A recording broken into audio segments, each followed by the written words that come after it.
Les chroniques du coach. Bienvenue à toutes et à tous et bienvenue dans ce premier podcast, Les Chroniques du coach. Aujourd'hui, nous allons évoquer la préparation mentale au football avec Ludovic Collet. Ludovic, bonjour à toi, Bonjour à toi Xavier, plaisir de se retrouver ce matin. c'est réciproque. Pour débuter l'entretien, est-ce que tu peux te présenter? Alors pour me présenter, donc Ludovic Collet, j'ai 48 ans, j'habite à Marseille, normand d'origine et depuis 2010, j'ai émigré sur les terres marseillaises pour découvrir le sport de haut niveau directement à l'Olympique de Marseille, ce qui m'a amené à cheminer, à me former la préparation mentale. Et dans ta notion de préparation mentale, il y a aussi une part d'ikigai, si je me trompe pas. Est-ce que tu peux nous le définir l'ikigai et pourquoi tu fais ce mixte également? Alors, je vais encore plus loin parce que j'ajoute l'ikigai et les neurosciences, mais c'est vrai qu'après la préparation mentale, j'ai été amené à découvrir l'ikigai. Et l'ikigai, on peut le décomposer en 2 mots, comme demi-temps ou 2 terrains, 2 parties de terrain sur le terrain de jeu. Et iki veut dire raison et gai être.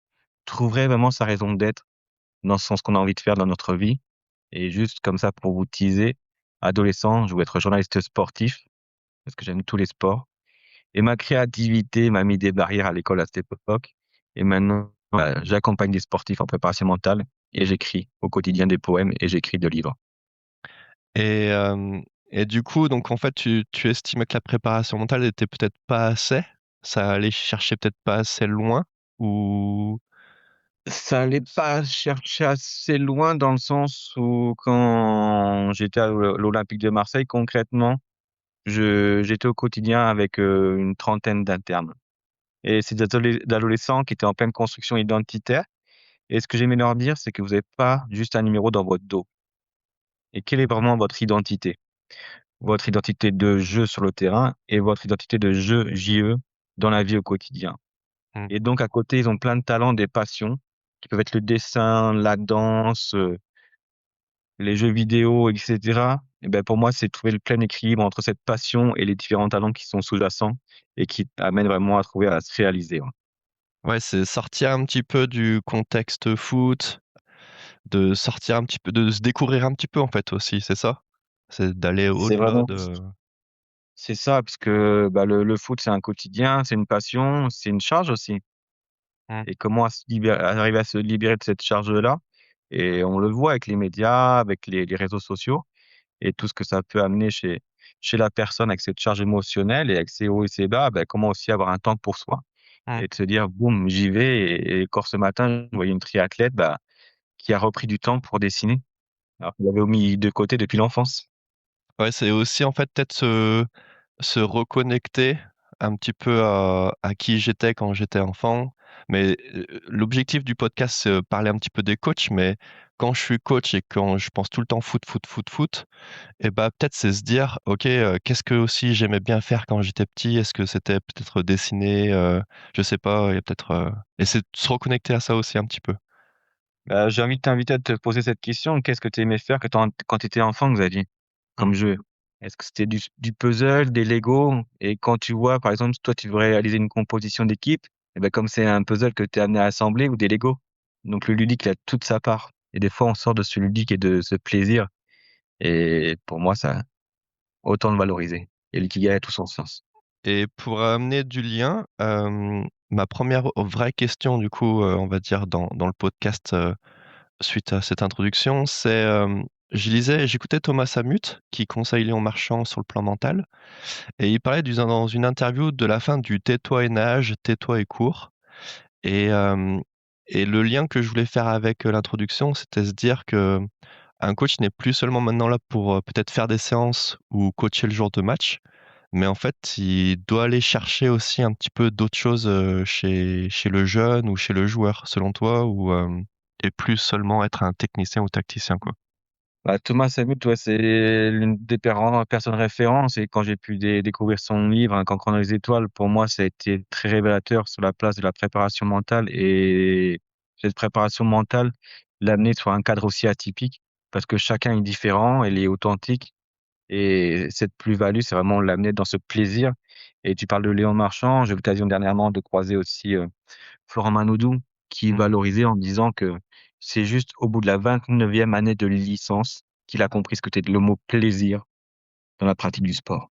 Peut-être qu'il faut aussi aller rechercher cette notion-là, en fait, systématiquement, dans le coaching, de nos joueurs, au final. Je vois au final, c'est clair que moi, mon approche, elle est vraiment dans le ludique. J'amène sur un terrain de jeu où, toi comme moi, on a grandi dans les vestiaires avec un tableau, avec une composition. Et ben moi, j'amène vraiment le sportif, le footballeur, à réaliser sa propre composition avec les mots qu'il a envie de mettre dedans. Et du coup, quand tu gères un club, on va dire, dans le recrutement, la notion, mentale est à prendre en compte dans le recrutement du coach. C'est-à-dire qu'aujourd'hui, tu peux plus seulement prendre enfin, de nouveau, je reprends ce terme, un technicien, un tacticien, mais tu dois prendre aussi en compte, heu, ce point-là mental, comment il va parler avec les joueurs, comment il va développer la relation avec eux. C'est vraiment que la relation, elle est pluridisciplinaire. Avec mon expérience à l'Olympique de Marseille, chaque jour, j'allais prendre le temps avec le coach, avec la sphère médicale, avec le préparateur physique, la Mmh. sphère scolarité, pour avoir une lecture vraiment pluridisciplinaire sur l'accompagnement du joueur et pour voir comment lui, il était dans son quotidien. Ouais. Et c'est vrai, quand tu parles de recrutement, ça me fait penser que les recruteurs, quand il y a un joueur qui venait à l'OM, le recruteur, par exemple le responsable, Ludovic Paradinas, venait me voir, il me disait: «Ludo, comment tu le sens? Comment tu le vois, le jeune, dans sa vie du collectif? Mmh. Comment il s'intègre et cetera? Quelle place il prend?» Et vraiment, c'est vraiment une lecture fine et c'est vraiment comme sur un terrain de foot. Chacun a sa place et cette composition amène une synergie pour vraiment, accompagner au mieux le jeune, ouais. Et du coup, pour l'accompagner, je dirais qu'il faudra développer une certaine intelligence relationnelle, en tant que coach. En tant que coach, ouais, cette intelligence relationnelle parce que souvent, on est passé par les bancs de l'école et Ouais. à l'école, c'est, les français, maths et cetera, alors qu'il y a des intelligences multiples à faire valoir. Comme Mmh. là, je te vois avec ton casque, quand le jeune écoute de la musique et cetera, il peut mémoriser très vite les paroles. Ça, il le développe de plus en plus. Par aussi la vision, voir ce qu'il a envie de voir et la vision du jeu et c'est tout ça que le coach ou les coachs sont amenés aussi à développer chez le sportif, quoi. Et tu vois, moi, je me posais la question quand j'écrivais, notre entretien, les questions que je pouvais te poser, dans comment mettre en place, cette relation? Comment s'intéresser à l'humain qui est derrière? Je me disais peut-être, dans mon expérience, personnelle et professionnelle, peut-être qu'avant de débuter un entraînement, faut entre guillemets, faire un petit entretien avec un joueur et à la fin de l'entraînement, faut peut-être faire un entretien avec un autre joueur et en fait, au final, sur un entraînement, tu as déjà fait, par exemple, 2 entretiens juste pour prendre, la tendance avec le jeune ou avec le joueur et puis tu le répètes, par exemple, ça, bon, bien sûr, il faut avoir du temps, il faut avoir préparé tout ce qu'il faut en amont mais voilà, je sais pas ce que tu en penses, Ce que j'en pense, tu es vraiment dans le même sens. Pour le faire, toi, en coaching, tu prépares déjà un état des lieux et quand toi, tu vas investir un lieu, un appartement, une maison, tu vas faire un état des lieux, poser toutes les choses, toutes les dimensions par pièce. Et le joueur, c'est un joueur de foot, c'est une famille, c'est des passions, c'est un environnement, c'est des collègues. Tu as besoin d'avoir cette lecture, comment ça se passe dans sa vie. Et mmh, au fur et à mesure, cette relation de confiance, elle se crée. Et c'est comme sur le terrain de foot, c'est des 1-2 qui viennent, c'est des appels dans l'espace, c'est des reculs, on prend le temps de se poser. C'est un temps faible, un temps fort. Trouver vraiment cette fréquence et des fois, les canaux sont ouverts pour communiquer, mais des fois, quand l'entraînement il se passe mal et cetera, on prend du recul et puis on essaie de voir, pourquoi ça passe plus et on remet les choses dans ordre. et d'ailleurs, tu vois, je me pose aussi la question sur un autre type d'entretien. Mais là, qui était plutôt, alors je me disais, soit tu es coach et du coup tu as des entretiens, on va dire là, vraiment formels avec quelqu'un où, tu dis: «Bah, voilà, telle date on se rencontre et puis on parlera de toi». Ou également avec des coachs, si par exemple tu es responsable de l'école du foot ou, responsable technique dans un club. Et je me demandais au niveau des entretiens, pareil tout à l'heure tu parlais au niveau de l'école, on était très, à la fin du trimestre, je vais mettre, une note sur un jeune, donc c'est mon avis et au final, je me disais: «Est-ce qu'aujourd'hui, c'est pertinent de lors de l'entretien, par exemple, de dire: "Ah il faut que tu sois comme ci, il faut qu'il soit comme ça votre fils" ou "Toi, il faut que tu sois comme ça dans le coaching" et pas plutôt de dire, bon, bah, quel objectif on s'est fixé en début d'année ensemble? Où est-ce qu'on en est aujourd'hui? Et toi, où est-ce que tu en es? Et plutôt lui laisser la parole, en fait, au final, aussi dans cette relation, coaché et coach. Bah, c'est vrai que quand là tu l'exprimes, quand tu dis il faut, il y a une injonction et c'est que tu es de l'ordre alors que sur le terrain de foot, le joueur en tant qu'éducateur, on a envie qu'il se réalise par son intuition, sa créativité et lui, c'est sa libre expression sur le terrain de jeu et c'est vrai que, bah, comme on parlait d'état des lieux ensemble, bah, c'est ce que j'aime bien switcher aussi avec le jeu de la main que je propose aussi, c'est que, l'index, on vient mettre le doigt où ça fait mal ou par exemple, comme tu parlais du ta trimestriel, ah là, tu peux mieux faire, tu peux mieux t'exprimer. Mmh. Plus de concentration, donc on vient mettre le doigt, on vient appuyer, appuyer, appuyer, appuyer, alors que moi, avec l'index, je viens switcher sur des réussites. Des éléments forts que des fois, bah, cette routine, ce poids du quotidien, on met de côté et finalement, hop, tu te rends pas tu vois cet élément-là? Tu l'as vécu? Comment tu l'as vécu? Et aussitôt le joueur, il se libère parce qu'il y a un encodage émotionnel avec le déclencheur émotionnel. Et puis, par rapport à ce que tu dis, j'ai l'impression le fait que ce soit lui qui communique, ça comme si, en fait, il libère quelque chose au final, il met des mots MAUX du coup peut-être? Mais là, tu mets dans le vrai aussi parce que là, on parlait un peu du monde de sport de haut niveau. Et dans le club amateur où je suis aussi, je propose des temps collectifs pour les éducateurs, où là, on pose les choses. Qu'est-ce qui t'a amené à être éducateur? Qu'est-ce qui te fait vibrer? Qu'est-ce qui t'a bloqué? Et là, on crée une relation de confiance. Et après, j'apporte une nouvelle dimension. On se met dans le vestiaire avec l'équipe et les éducateurs sont présents. Et les éducateurs, ils sont à la même hauteur que les joueurs. On est sur le même rapport. On n'est pas sur le rapport, hop, N+1 et hop, je suis le joueur. Là, c'est moi qui anime et qui orchestre et là, les éducateurs viennent se libérer, ils partagent des choses qu'ils ont pu vivre en tant que joueur aussi. Ils apprennent à se découvrir et là, ça crée une fréquence où chacun, bah, est dans l'émotion, dans le partage et dans la pleine réalisation. Et d'ailleurs, dans le coaching, on voit de plus en plus sur les réseaux sociaux, tu sais, des causeries des coachs justement. Mmh. Est-ce qu'il y aurait des choses, importantes à mettre en place selon toi pour motiver? Parce que du coup, tu sais, on parle beaucoup, de, de la causerie où le coach il va, comment dire? Il va être, très peut-être dur, il va avoir des mots forts et en même temps, bah, certains trouvent ça très pertinent. Et en même temps, un jour, j'avais lu une interview, alors j'ai oublié son nom, mais d'une spécialiste qui disait: «Beh, c'est comme si vous, le lundi matin, vous rentriez en réunion, au bureau et qu'on vous criait dessus». Alors du coup, les 2, alors voilà, je savais pas trop, quel est le bon coaching, est-ce que voilà, ou est-ce qu'il faut se fier un peu à son intuition ou Ouais, il y a cette part d'intuition, mais par rapport à ce qu'on a pu vivre et ce qu'on a envie de relater aussi.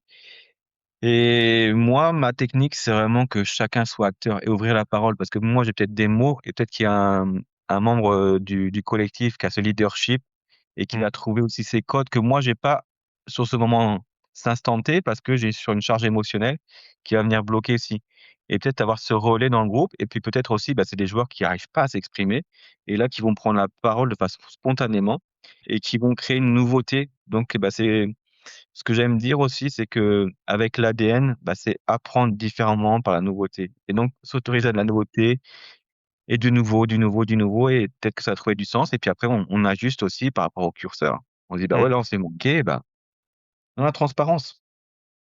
Et ça me fait penser un peu à un type de causerie type popcorn. C'est-à-dire que tu pas seulement là à dire sur le plan mental: «On fait comme ça, comme si les gars», mais plutôt, «OK, comment on va jouer offensivement, cet après-midi? Comment on va défendre selon vous? Qu'est-ce que vous voulez mettre en place?» Et du coup, en fait, la causerie, elle est limite, c'est eux qui la font, quoi.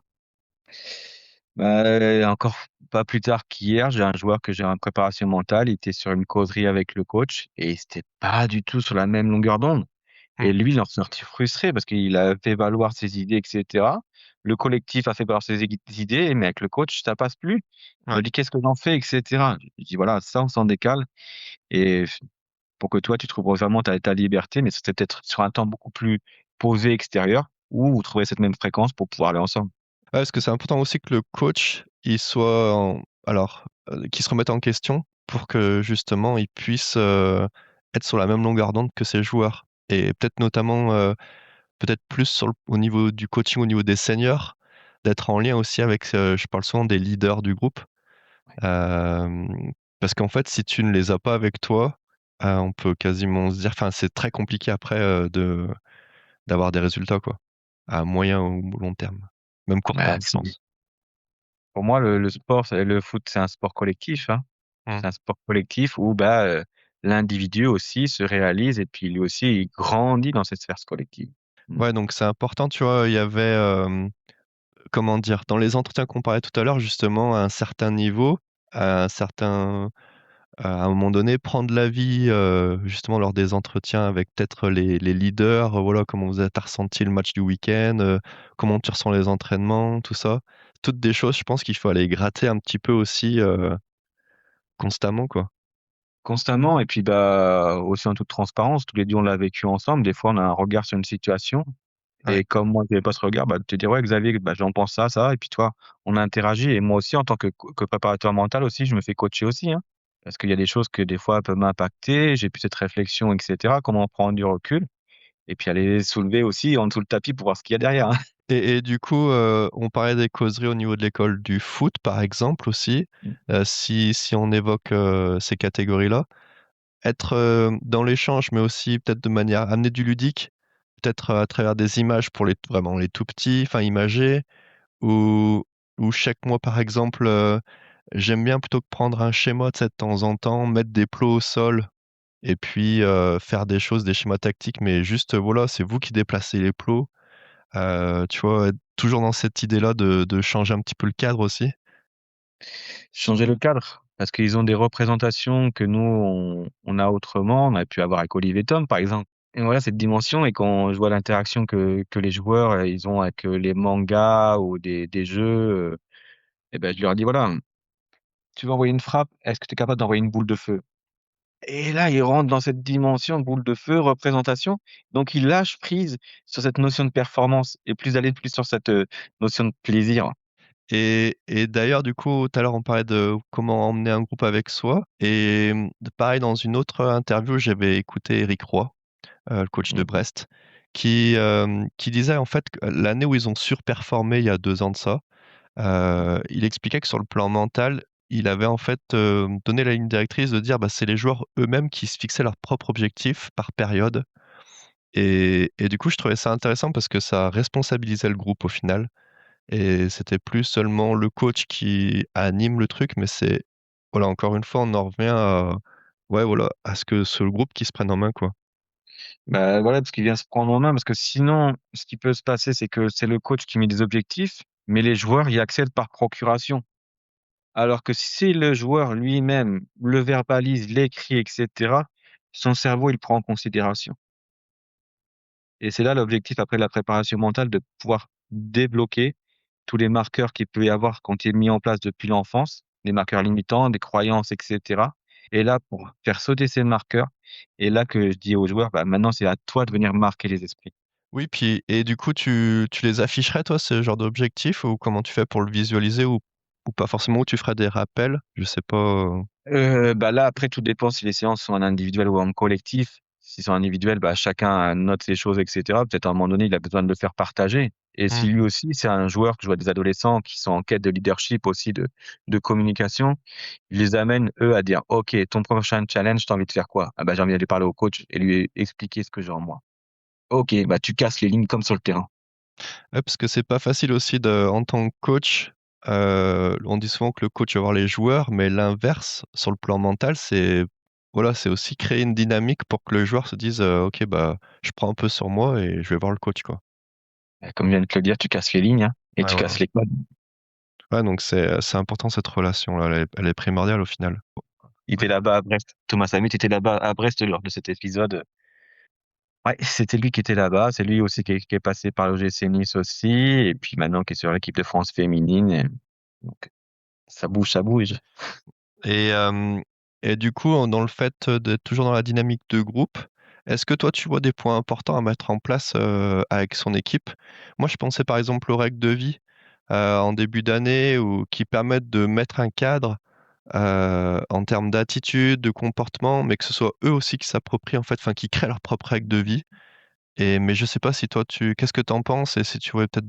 peut-être voilà, des choses importantes à mettre en place? Bah, je fais le parallèle par rapport à moi, mon accompagnement individuel. Il y a un cadre qui est posé. Je Ouais. propose des outils et après, c'est au joueur d'y accéder, qui va les amener dans son propre sens et comment lui, il le voit. Parce que moi, j'ai ma lecture. Lui Ouais. a sa lecture et toi, par rapport à ton groupe aussi, tu as des objectifs en début de saison. Le joueur, tu vois de telle façon et cetera. Finalement, il va amener à se révéler, il va t'exposer les choses. Bah, les choses vont être sur la libre expression aussi et en début de saison, bah, tu poses les choses. Qu'est-ce que OK. vous avez envie de voir dans le groupe? Qu'est-ce qui vous anime et cetera. Et parce que du coup, bah, ce cadre-là aussi, il permet, je prends un exemple, mais par exemple les retards, selon le groupe que tu gères, hein, bien sûr, hein, quand c'est des adultes, bah, voilà, qu'est-ce que vous mettez en place selon les retards et tout? Et je trouve que c'est bien, ouais, de l'appliquer parce que sans cadre, au final, tu te rends compte que, bah, ça dysfonctionne assez rapidement aussi, quoi.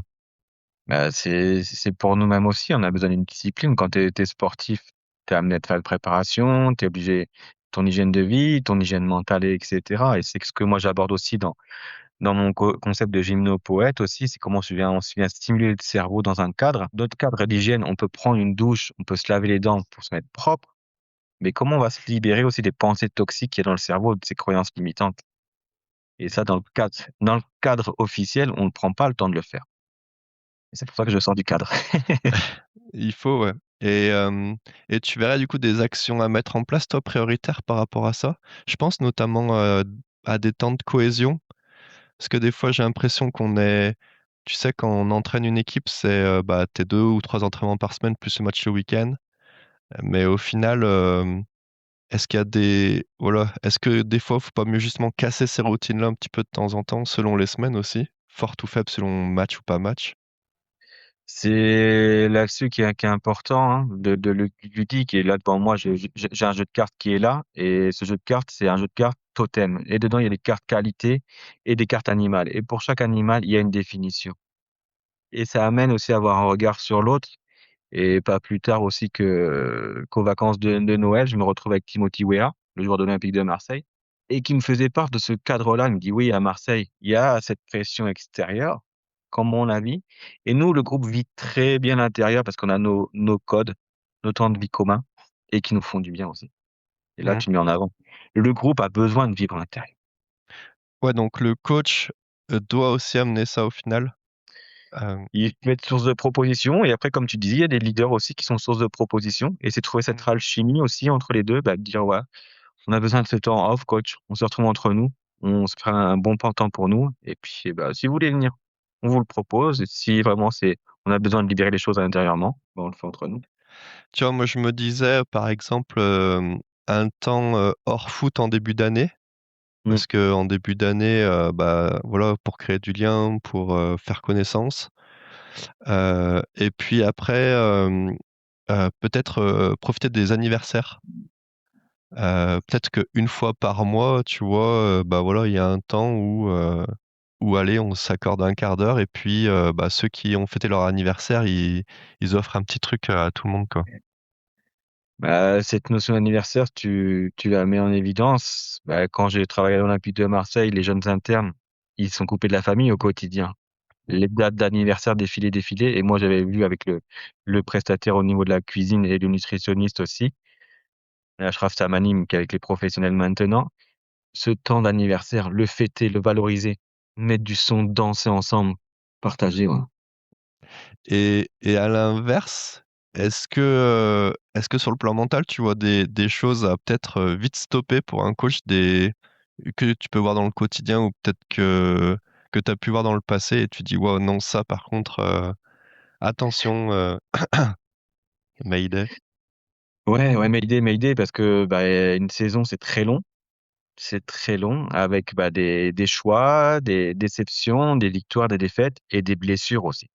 Et là, quand c'était au moment de blessure, alors moi, c'était rapprochement aussitôt avec le coach, avec la sphère médicale aussi. Et l'avantage que j'avais, c'est comme je devais accompagner le joueur, faire ses examens médicaux, donc il y avait ce temps de transport en commun. Et le fait d'être en voiture, de pas être en face to face comme on peut l'être, le fait d'être aux côtés à côté, comme sur un terrain de foot, la discussion, on n'était pas dans le regard direct.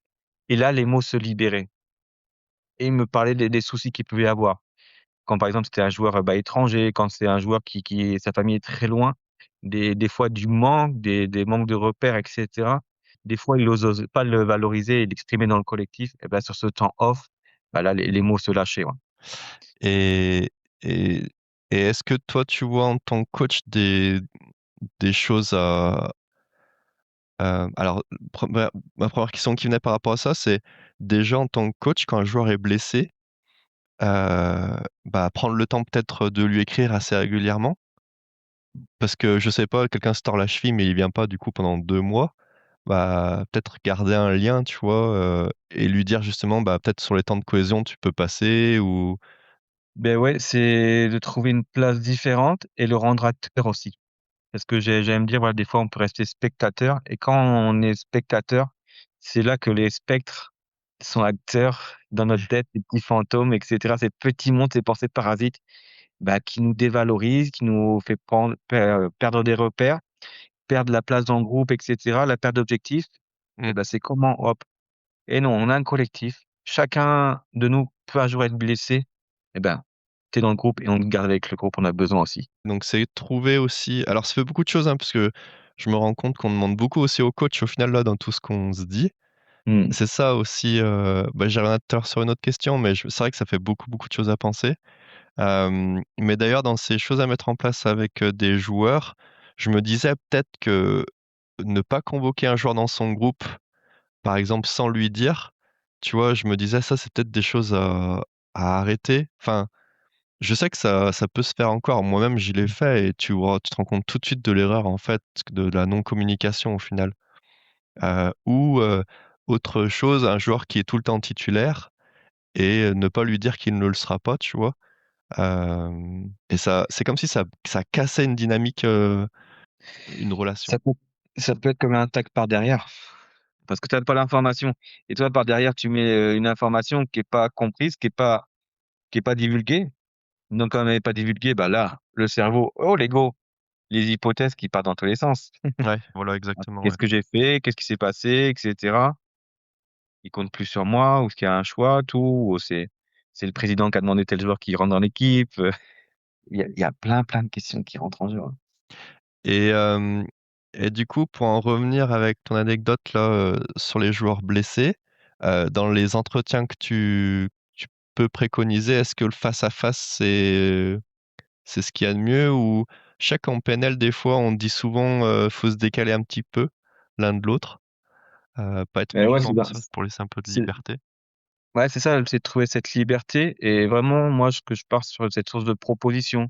Et bah, tiens, si tu veux, on peut se voir dans ta chambre, on se pose ou tu as envie qu'on aille voir avec le doc ou le kiné, qu'on en parle, tous les 3 ensemble et donc voilà, c'est comme sur une composition d'équipe, différents schémas de jeu et bah, après c'est aux joueurs de dire: «Ouais, OK, là je suis prêt, là non, non, je suis pas prêt, là j'aurais vraiment un vif au niveau émotionnel, je Ouais, suis pas prêt à parler» et cetera.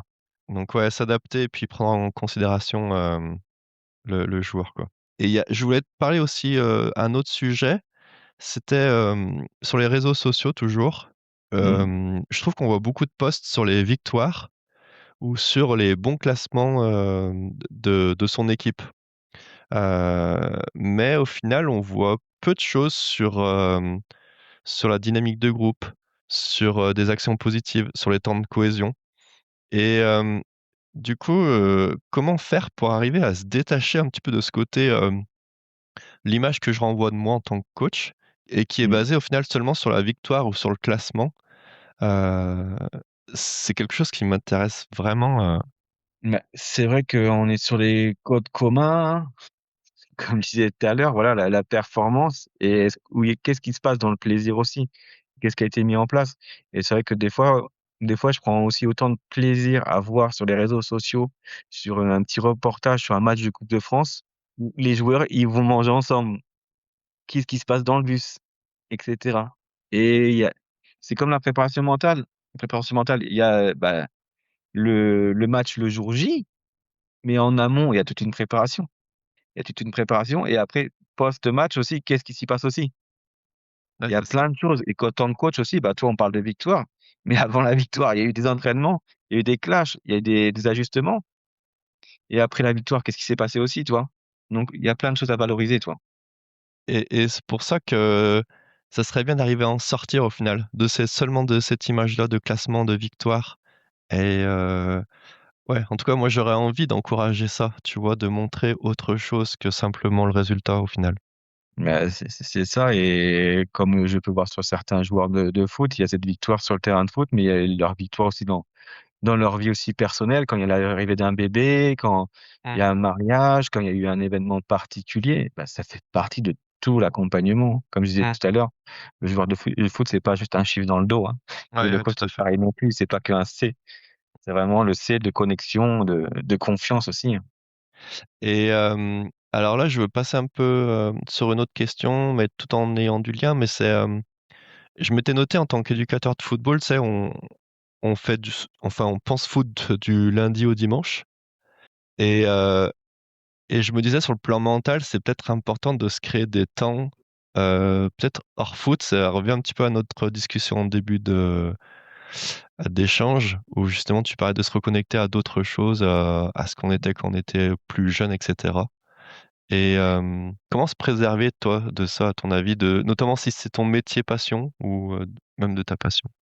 Mais moi, je vois personnellement, hein, quand l'accompagnement, ça demande beaucoup d'énergie, d'écoute, de disponibilité.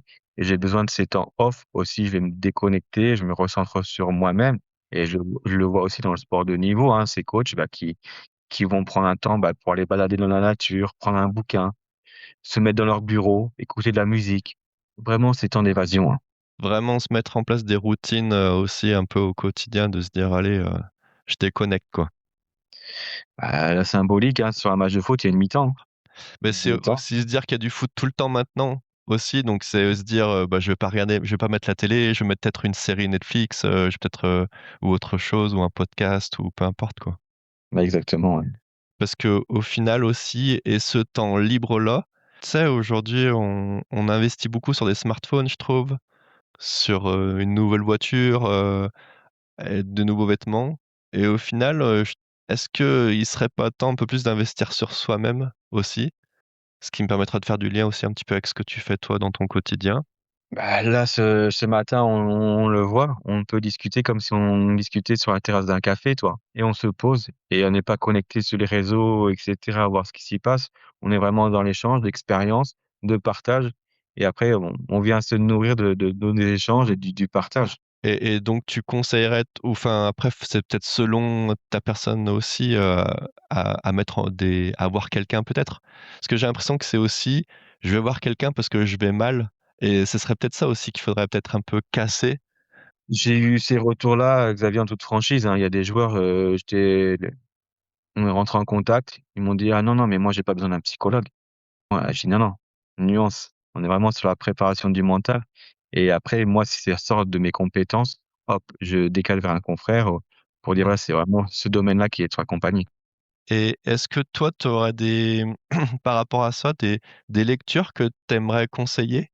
Peut-être pour débuter, juste pour se lancer, se dire: «Ah ouais, peut-être que je pourrais, m'y intéresser un petit peu» et Oui. Bah, là, à première vue, bah, il y a Thomas Samut qui pour moi, il change pas mal là-dessus. Il y a aussi Marc Génie aussi que j'ai pu découvrir et après, ouais, il y a pas mal de Asma Nyang aussi qui, bah, préparatrice mentale, Ikigai aussi. OK. Ancienne judoka, tout ça et qui a des belles valeurs aussi. Et ça, Mmh. ils ont tous, enfin Thomas Samut, je sais que oui, il a un livre, qui est sympa et là, les gens que tu as cités, ils ont Donc Marc, il a sorti un livre sur la préparation mentale du jeune sportif, d'accord? Il y a cette sphère, bah, par rapport à l'enfant et surtout aussi la relation parent-enfant aussi. OK. Parce que les parents, il y a des bagages par rapport à la vie de sportif et cetera et des fois, il peut y avoir un transfert à ce niveau-là.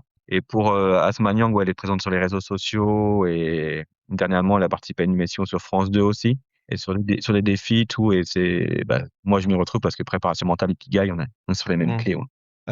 Avant de conclure, est-ce qu'il y a un point que tu aimerais aborder qu'on n'a peut-être pas vu lors de l'entretien, qui te semblerait peut-être un point important ou Mmh. des choses que tu peux voir dans ton quotidien? Qu'est-ce que je peux voir dans mon quotidien? Oui, bah, le quotidien, c'est que Là, on parle plus football, mais sur différents types de sportifs que je peux accompagner, qui va du boxeur au gymnaste, au basketteur, la place du ludique, elle est vraiment source d'échange. Parce qu'on rentre pas dans un bureau comme tout à l'heure, on parlait de psychologue et cetera, là, on vient jouer ensemble avec des petites techniques et puis par le jeu, les choses se libèrent naturellement et ça fait place et à la fin, par rapport à ce temps d'imagerie mentale aussi, comment se visualiser et sachant que le cerveau ne fait pas la différence entre l'imaginaire ou le réel, là, on vient encoder c'est vraiment de la neuroplasticité dans cette approche, ouais. Très bien, donc tu as essayé de mettre à chaque fois du jeu dans notre quotidien. Parce que j'ai commencé à être éducateur de football dès l'âge de 16 ans et donc je suis né dedans et après j'ai commencé dans l'animation jeunesse donc pour moi l'animation, la créativité amène des outils nouveaux et puis on sort du quotidien, voilà. Ce qui fait du bien, c'est cette bouffée d'oxygène. Ouais, parce que peut-être que quand on devient adulte, on devient un petit peu trop sérieux et qu'on oublie au final peut-être tout ça. Ouais En fait, et on c'est est notre âme d'enfant. se reconnecter en fait systématiquement à ça. Ouais, de partir en délire. Moi, quand je suis avec des enfants, je peux parler avec des jeux qu'ils peuvent, avoir sur leur téléphone et on part dans un délire de personnages, de légendaires, telle force qu'il peut avoir, tel pouvoir. Bah ouais, son pouvoir, il a un bras super magique. Bah, pour le tennisman, c'est la même chose. Il y Ouais. a un joueur qui est bloqué qui fait que des doubles fautes. Je suis parti sur son personnage, le légendaire, et cetera. Il a retrouvé confiance en son service. Ouais, arriver, à mettre ça en place, ouais. Et s'il y a des personnes qui nous écoutent et qui sont intéressées par tes conseils, Mmh. alors moi je mettrai des liens, ce qui te concernent, dans la description, mais comment elles peuvent te contacter? Elle peut me retrouver directement sur Instagram. Donc, elle, c'est le coach mental. Chaque jour, des stories, des petits messages, des petits pitchs avec des OK. mots-clés. Donc j'ai mon site internet Ludovic Collet et puis, aussi, ils peuvent me retrouver sur Google, sur ChatGPT aussi. C'est oui, ChatGPT, une ressource. J'étais agréablement surpris. Il y a des clients qui sont venus vers moi, ils m'ont dit: «Mais» je leur ai demandé: «Mais comment vous m'avez trouvé?» ChatGPT. OK. Voilà. Donc ça fait sens pour moi et sur LinkedIn aussi, chaque jour, je propose des textes, des poèmes qui sont en lien avec, la préparation mentale, le bien-être, le développement personnel et l'ikigai, ouais. Et sachant qu'il y a aussi un point qui peut être important, c'est que c'est pas forcément des temps qui sont que physiques. Ça peut être comme on fait là, en visio peut-être? Tout simplement, ouais, j'ai des joueurs qui sont en France ou à l'étranger, donc c'est des temps de visio qu'on s'accorde pendant 1 heure, c'est un temps pour soi et comme tu disais tout à l'heure, besoin de déconnecter, là, on déconnecte de tout et on parle de Mmh. tout, dans la confidentialité aussi. Pour moi, c'est la confidentialité que les choses se posent et en même temps, c'est vraiment dans la libre adhésion. Faut que ça matche, voilà, ça soit un feeling. S'il y a pas de feeling, je suis là pour pas là pour vendre du rêve et j'ai besoin de cette connexion commune, ouais. Et ça me permettra de conclure aussi, parce que du coup, dans la relation, sur le plan mental entre coach et le coaché, la, mmh, le fait que tous reste entre nous 2, qu'il y ait cette confidentialité, elle est primordiale aussi au final. Parce que si je vais, diffuser l'information à un autre coach, c'est aussi un point important. Ah totalement, pour moi, c'est la base de l'accompagnement parce que, c'est un livre à cœur ouvert et des Mmh. choses, il y a des émotions qui restent bloquées là, comment arriver à libérer cette frustration, cette colère et mettre des mots MOTS pour des mots MAUX. Donc c'est là qu'on se libère et puis, le joueur est de plus en plus libéré, surtout quand il y a des cas de blessures aussi qui sont là sous-jacentes. Ou alors du coup, tu demandes à ton joueur: «Est-ce que je peux dire à telle personne?» Je sais pas, par exemple, moi je suis coach de l'équipe, réserve, admettons. Ouais. Et il vient me parler d'un problème avec son coach qui joue en équipe 1, on va dire, admettons, Mmh. l'équipe fanion, ou comment toi tu Je l'aborde directement avec, le coach et je dis: «Voilà, là tu m'abordes tel sujet. Ouais. Comment on peut le faire valoir? Comment on peut le transmettre l'information?» Et encore plus quand c'est un mineur, là, je pose le cadre avec les parents. Je dis: «Voilà, je vais accompagner votre enfant dans la confidentialité. Par contre, s'il est non mis en danger physique ou psychologique, là, rassurez-vous, on fera remonter l'information près de vous». OK, bah, merci beaucoup, Ludovic. Grand plaisir, Xavier. Du coup, comme je le disais, bah, je mettrai un maximum d'informations te concernant, lors de la diffusion de notre entretien. Comme ça, voilà, les gens pourront, te retrouver et puis, si le podcast vous a plu, n'hésitez pas à le liker, à le partager et moi je vous dis à bientôt pour de nouveaux entretiens.